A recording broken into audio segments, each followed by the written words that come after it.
अभिनेता सैफ अली खान याच्या घरात घुसून त्याच्यावर झालेल्या चाकू हल्ल्याच्या मागे चोरीचं कारण असल्याचं बोललं जात होतं। पण सैफची पत्नी अभिनेत्री करीनानं मात्र हा हल्ला चोरीच्या उद्देशानं झाला नसल्याचं सांगितलं आणि पोलिसांचा जो दावा होता तो फेटाळला। त्यामुळे हल्लेखोराच्या निशाण्यावर सैफ अली खान होता की त्याची मुलं, हा सवाल उपस्थित झालाय।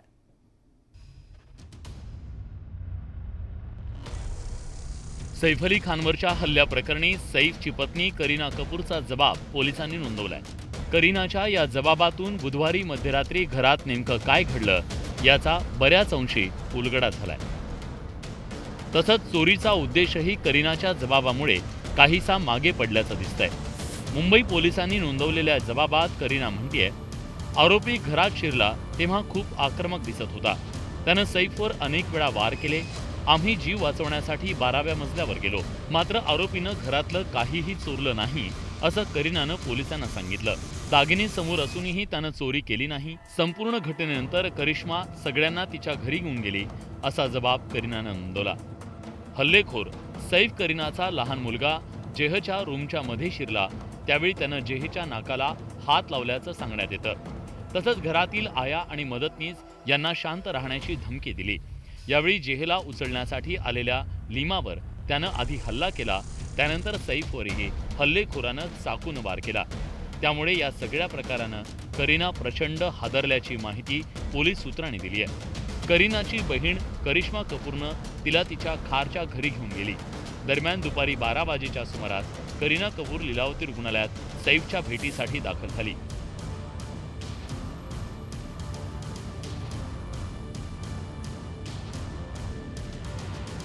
करीनाच्या जबाबामुळे सैफवरचा हल्ला चोरीच्या उद्देशानं झालेला नसल्याचं दिसतंय। त्यामुळे आता सैफ अली खानच्या घरात घडलेल्या या सगळ्या प्रकारामागे नेमकं काय कारण आहे, हल्लेखोराचा नेमका हेतू काय होता याचा शोध घेण्याचं आव्हान मुंबई पोलिसांच्या समोर उभं ठाकलंय। Bureau report, news 18 Lokmat. अभिनेता सैफ अली खानला रिक्षातून हॉस्पिटलमध्ये दाखल करण्यात आलं। सैफला वाचवणारा रिक्षावाला भजन सिंगचा पोलिसांनी जबाब नोंदवला। पोलिसांनी जुजबीत सवाल विचारले असल्याची माहिती भजन सिंगनं दिली। दरम्यान रिक्षावाल्यानं सांगितलेल्या काही माहितीनुसार सैफवर हल्ला झाला, मात्र हल्लेखोराचा डोळा फक्त सैफवरच होता की त्याचा मुलगा तैमूरवर, ही नवी चर्चा आता समोर आली आहे। कारण ज्यावेळी सैफवर हल्ला झाला त्यानंतर तात्काळ रिक्षानं सैफला रुग्णालयात हलवण्यात आलं, मात्र त्यावेळी सैफनं तैमूरला सुद्धा रिक्षात त्याच्या सोबत घेतलं अशी माहिती मिळते। ज्या रिक्षानं सैफला न्यायालयात नेण्यात आलं त्याच रिक्षा चालकाशी न्यूज 18 लोकमतनं एक्सक्लुझिव्ह संवाद साधला।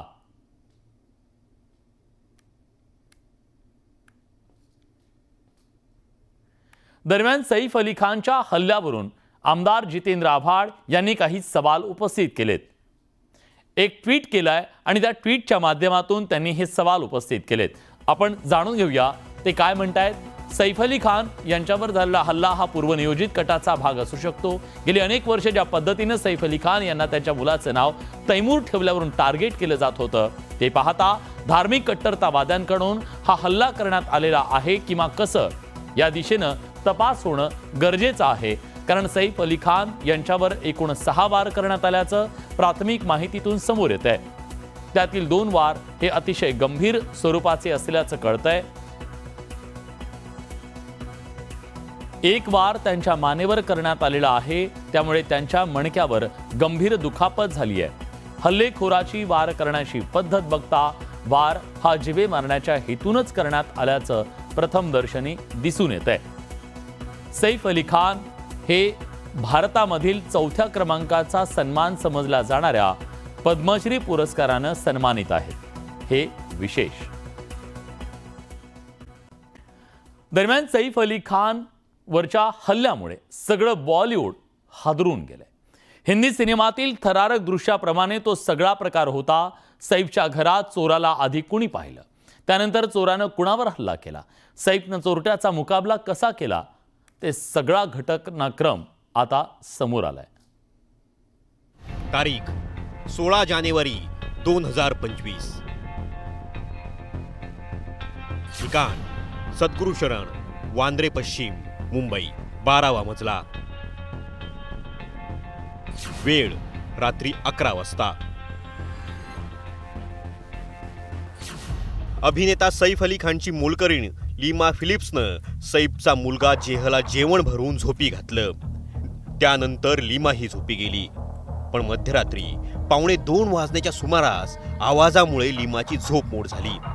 घरात कुणीतरी असल्याचा आवाज तिला आला होता. त्याच वेळी रूममधील बाथरूमचा दरवाजा उघडा असल्याचं तिला दिसलं. तसंच त्याच वेळी बाथरूमची लाईटही सुरू होती. करीना आपल्या मुलाला पाहायला आली असेल असं समजून लीमा पुन्हा झोपी गेली. पण घरात काहीतरी गडबड असल्याची जाणीव तिला झाली. त्यामुळे ती पुन्हा उठली. त्याच वेळी तिला बाथरूमच्या दरवाजात एक व्यक्ती उभा असल्याचं दिसलं. त्या व्यक्तीनं कॅप घातली होती. त्यामुळे लीमा बाथरूमकडे गेली आणि तिनं बाथरूमचा दरवाजा उघडला. त्याच वेळी तो चोर बाथरूममधून बाहेर आला आणि तो थेट जेहच्या बेडरूम जवळ गेला. चोरानं तोंडावर बोट ठेवून असं लीमाला आणि जेहच्या आया जुनूला खुणावलं. तसंच नो आवाज, कोई आवाज नहीं और कोई बाहर भी नहीं जाएगा असं त्या दोघींना धमकावलं. त्याच वेळी लीमानं जेहला बेडवरून उचलून घेण्याचा प्रयत्न केला. पण चोरानं तिच्यावर हल्ला केला. त्यामुळे लीमा आणि जुनूनं घाबरून पळण्याचा प्रयत्न केला. त्या झटापटीत चोरानं लीमाच्या हातावर सपासप वार केले. दरम्यान लीमानं त्याला विचारलं, तुला काय हवंय? त्यावर पैसे हवे असल्याचं त्यानं सांगितलं. 1 कोटीची मागणी त्यानं केली. ती संधी साधून जुनूनं तिथून पळ काढला. दरम्यान आरडाओरडा ऐकून सैफ आणि करीना मदतीला धावले. कोण आहेस? काय हवंय तुला? सैफनं चोराला विचारलं. त्याचवेळी चोरानं सैफ अली खानवर चाकूनं हल्ला केला. तो चोर सैफवर सपासप वार करत होता. त्यानं सैफच्या मानेवर आणि पाठीवर वार केले. त्याच वेळी तो गोंधळ ऐकून घरातील इतर नोकर बेडरूमकडे धावले. त्यामुळे चोरानं तिथून पळ काढला. सैफनं मोठ्या धाडसानं चोराचा सामना केला. पण या हल्ल्यात सैफ जखमी झाला. Bureau report, news 18 Lokmat. Saif Ali खानवर हल्ला झाला आणि त्या हल्ल्याचे पडसाद फक्त बॉलिवूड नाही, राजकारणात सुद्धा उमटले. या हल्ल्यामागचा नेमका उद्देश काय? आरोपीचं रहस्यमयरित्या गायब होणं, यावरून मुंबई आता सेफ नाही म्हणत विरोधकांनी टीकेचे बाण सोडले. महाराष्ट्रामध्ये जंगलराज निर्माण झालेला आहे. मुंबईसारख्या शहरामध्ये सेलिब्रिटी हे सुद्धा सुरक्षित नाही. गावातला सरपंच सुरक्षित नाही. जिस बांद्रा में हम पैदा हुए थे, जिस बांद्रा में हमने हमारा बचपन बिताया है, मैं ये कहूँगा कि जितना सेफ तब था अब उतना सेफ नहीं. सैफ अली खानवर झालेल्या हल्ल्यानंतर आता राजकारण पेटलंय. शनिवारच्या सामना वृत्तपत्रातून सैफवर झालेल्या हल्ल्यावरून अनेक प्रश्न उपस्थित केले गेलेत. इतकंच नाही तर मुंबई पोलिसांच्या नेमणुकीत असलेल्या राजकीय हस्तक्षेपावर बोट ठेवण्यात आलंय. मुंबई आता सुरक्षित नाही अशी थेट टीका अग्रलेखातून करण्यात आली आहे. सैफवर हल्ला करणारा त्याच्या घरात आला कसा आणि हल्ल्यानंतर कुठे गायब झाला, या रहस्याचा उलगडा पोलिसांनी करण्याचं आवाहन सामनातून केलं गेलंय. कुछ तो करो दया म्हणत या घटनेवर सामनातून खोचक टीका करण्यात आली आहे. आजच्या सामनात नेमकं काय म्हटलंय एक नजर टाकूया. सैफ एक कलाकार आहे. त्याचे वडील भारतीय क्रिकेटची शान आहेत. स्वतः सैफला भारत सरकारनं पद्म पुरस्कारानं गौरवलंय. खुद्द पंतप्रधान मोदी त्याच्या प्रेमात आहेत.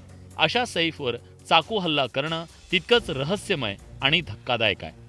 मुंबईच नाही तर संपूर्ण राज्यात कायदा सुव्यवस्थेचे धिंडवडे निघाले. सैफवर हल्ला झाल्यानं मुंबई पोलिसांच्या कार्यक्षमतेवर प्रश्नचिन्ह निर्माण झालं. पोलिसांच्या कार्यक्षमतेपेक्षा भाजपच्या जवळचा आहे का हे हेरून पोलीस दलात नेमणुका दिल्या जातात. त्यामुळे मुंबईचे साफ 12 वाजले. राष्ट्रवादी काँग्रेसचे माजी आमदार झिशान सिद्दीकी यांनीही सैफवर झालेल्या हल्ल्याबद्दल भाष्य करत वांद्रे आता सेफ नसल्याचं म्हटलंय. या झिशान सिद्दीकींचे वडील बाबा सिद्दीकींची हत्या वांद्र्यात भर रस्त्यात केली गेली. सिद्दीकी कुटुंबाचा जवळचा स्नेही असलेला सलमानच्या घरावर सुद्धा या परिसरात गोळीबार झाला.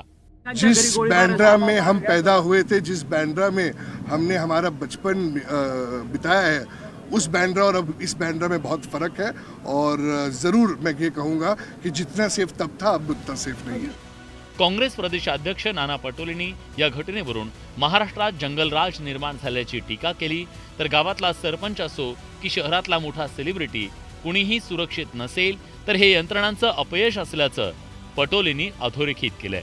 नाही, मुंबईसारख्या शहरामध्ये सेलिब्रिटी हे सुद्धा सुरक्षित नाही, गावातला सरपंच सुरक्षित नाही, तर सर्वसामान्य लोकांची काय परिस्थिती असेल हा प्रश्न आज सगळ्यांच्या समोर निर्माण झालेला आहे. मी काल दिल्लीत होतो. दिल्लीमध्येही महाराष्ट्राच्या बद्दलचं एक काळ कुठल्या तरी राज्याची चर्चा व्हायची. आज महाराष्ट्राची चर्चा जंगलराजच्या माध्यमातून पूर्ण देशामध्ये चर्चा सुरू आहे.